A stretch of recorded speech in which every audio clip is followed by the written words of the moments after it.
تو فقط یه ویدیوی دیگه درباره اعتماد به نفس نمیخوای. تو میخوای بدونی چرا با اینکه همه چیزو بلدی باز هم توی موقعیت واقعی لال میشی، شک میکنی، جا میزنی. اینجا از انگیزه دروغی خبری نیست. اینجا میفهمی چرا اعتماد به نفس ساختنیه نه ذاتی و چطور میتونی امروز واقعا شروعش کنی.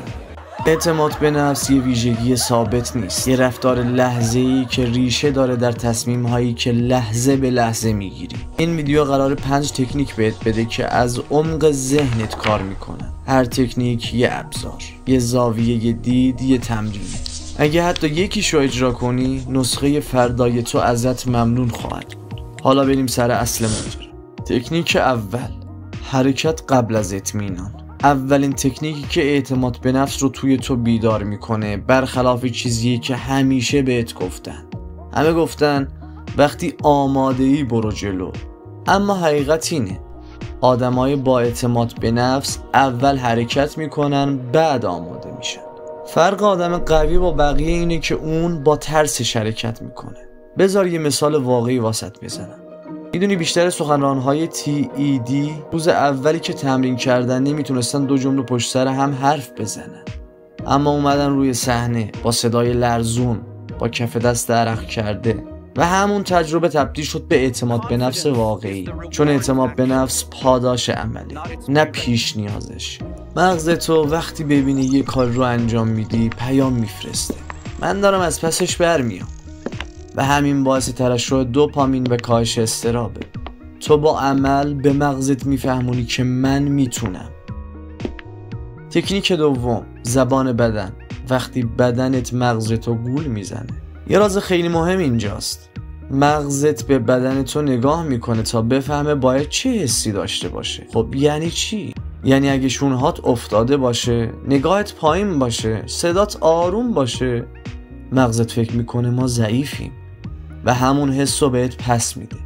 اما اگه صاف بایستی، نفس عمیق بکشی، تماس چشمی رو حفظ کنی، مغزت شروع میکنه به ترشح سیگنال های قدرتمند و اعتماد.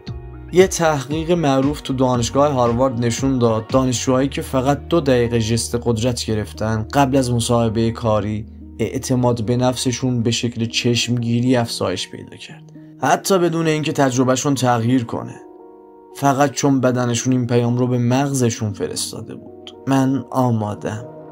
همین الان بایست، شونه هاتو بکش عقب، نفس عمیق بکش، خودتو قدرتمند تصور کن. چرت به نظر میرسه شاید، ولی مغز تو همین الان باور کرد که کنترل دست توه. تکنیک سوم، خودگفتاری مثبت. برنامه‌ریزی مجدد ذهن با شواهد علمی. ذهن ما مثل یه کامپیوتر پیچیده است که هر لحظه در حال یادگیری و تنظیم خودشه. وقتی به خودت میگی من نمیتونم، در واقع داری به مغزت دستور میدی که چطور باید عمل کنه. اما نکته کلیدی اینجاست، مغز ما تفاوت بین واقعیت و تصور ما رو متوجه نمیشه. اون فقط پیام‌ها را دریافت و اجرا میکنه. تحقیقات علمی در دانشگاه شیکاگو نشون داده که خودگفتاری مثبت عملاً مسیرهای عصبی مغز رو تغییر میده و بازسازی میکنه. این یعنی با تکرار جملات هدفمند و درست میتونی مسیرهای عصبی جدیدی بسازی که باعث میشن مغزت به طور طبیعی احساس توانمندی و اعتماد بیشتری داشته باشه. بذار واسش یه مثال بزنم. در یه تحقیق گروهی از افراد با استرس اجتماعی بالای روزانه 2 بار صبح و عصر جلوی آینه می ایستادند و جمله‌ای مثل من لیاقت آرامش و موفقیت دارم رو تکرار می کردن. بعد از 4 هفته سطح اضطراب اونها 30% کاهش یافت و عملکردشون در موقعیت‌های اجتماعی به طور چشمگیری بهبود پیدا کرد. این تمرین ساده و علمی اثبات میکنه که ذهن ما میتونه خودش رو بازنویسی کنه و اعتماد به نفس رو از نو بسازه. حالا نوبت توه. هر روز فقط 3 دقیقه جلوی آینه وقت بذار و با صدای بلند بگو من شایستم، من تواناییش رو دارم. با این 3 دقیقه ساده داری زندگیت رو از نو برنامه ریزی میکنی و باور کن هیچ چیزی قوی تر از ذهنی نیست که خودش رو باور داشته باشه. تکنیک 4، تجمیع شواهد. مغزتو با واقعیت خودت دوباره برنامه ریزی کن. اعتماد به نفس فقط یه حس نیست، یه سیستم فکریه که مثل دادگاه عمل میکنه. دادگاهی که هر روز داره شواهدی جمع میکنه برای این سوال: آیا تو توانمندی یا نه؟ و متاسفانه اکثر ما فقط شواهد شکست هامون رو میفرستیم تو این دادگاه. اما اگه ورق رو برگردونی چی؟ اگه هر روز حتی فقط یه سند از توانایی‌هات ارائه بدی چی میشه؟ در یک مطالعه جالب در دانشگاه استنفورد به گروهی از افراد که مشکل اعتماد به نفس داشتند توصیه شد تا هر روز یک کار کوچیک انجام دهند که احساس موفقیت در آن داشته باشه. مثلا گفتن نه به درخواست غیر منطقی یا یاد گرفتن یک مهارت کوچیک جدید.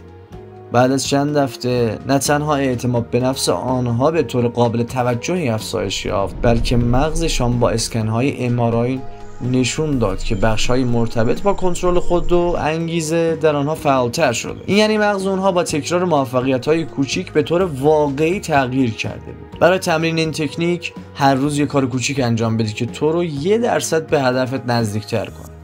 این کار میتونه ساده باشه، مثل نوشتن یه جمله، تماس گرفتن با یه نفر یا یادگیری یه نکته جدید. هر شب عملکرد روزت رو ثبت کن و تغییرات و حس پیشرفتت رو یادداشت کن. این روش علمی باعث میشه ذهنت به جای تمرکز روی کمبودها روی پیشرفت‌های واقعی و ملموس متمرکز بشه و اعتماد به نفست به تدریج رشد کنه. تکنیک پنجم: بازسازی اعتماد به نفس با مهندسی دایره اطرافیانت. گاهی هم مشکل از خودت نیست، از اتاقیه که توش ایستادی. مغز انسان یه سیستم اجتماعیه، دائما در حال اسکن و واکنش ها. زبان بدن و انرژی آدم‌های اطرافشه و اگه تو در محیطی باشی که دائما در حال مقایسه، تحقیر یا نادیده گرفتنه، عجیب نیست که به خودش شک داری. برای تمرین حرفه‌ای باید بازطراحی محیط روانی انجام بدی. هدف شناسایی و بازسازی حلقه اطرافیان برای تقویت اعتماد به نفسه. مرحله 1: اسکن اطرافیانت با 3 سوال ساده. برای هر کسی که بیشترین تعامل رو باهاش داری، دوست، خانواده یا همکار، به این 3 سوال پاسخ بده. 1: بعد از صحبت با این آدم احساس ضعف میکنم یا قدرت؟ 2: آیا وقتی اشتباه میکنم تحقیرم میکنه یا حمایت؟ 3: آیا موفقیت هام رو میبینه و به رسمیت میشناسه یا فقط سکوت میکنه؟ مرحله 2: حلقه حمایتی رو آگاهانه بچین. اگه حتی فقط یه نفر اطرافت هست که حمایتگره، باهاش قرار بذار و هر هفته یک بار درباره پیشرفت‌هات حرف بزن. به جای حرفای کلی مثل خسته نباشی به دیگران بگو اونجایی که فلان تصمیم رو گرفتی واقعا تصمیم برانگیز بود. همین لحن کم کم به دایره تو منتقل میشه. تو با کلماتت فرهنگ اطرافتو میسازی و فرهنگ اعتماد به نفس رو زنده میکنه. بذار بدون تعارف تمومش کنم.